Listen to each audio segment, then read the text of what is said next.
So guys, আজি লাষ্টৰ দিনা এইফালে আমাৰ মিনুৱাদা বীৰবল মিলি অলপ দলে পাঁচমা কাম্পন কৰি এইটো যে আপনি গুদো অলপ ছিল লাষ্ট লগত এনজয় কাপৰ সো আজি লাষ্টৰ দিনা কি হয় সো আপোনালোকক দেখাই আছো বলো সেন্ট্ৰি পয়েন্ট লাংগলাটো ছিল তানিয়ে কামৰ যেহেতু অডমসিন অলদো আদপিলা ওরা কাঙ্গাবহিন তানি কিমান বুকা কয় So, tani hedik gulo napunay gato.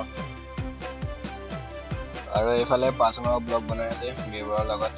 So sobe amai ase.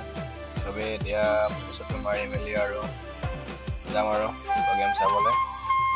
Aro ati ahibo ready bagon aro nabokisor dao. So, আজি rati aro ki hobo aro buka dance hobo aro. So ide berma police photo marilo. Aro golo matakka.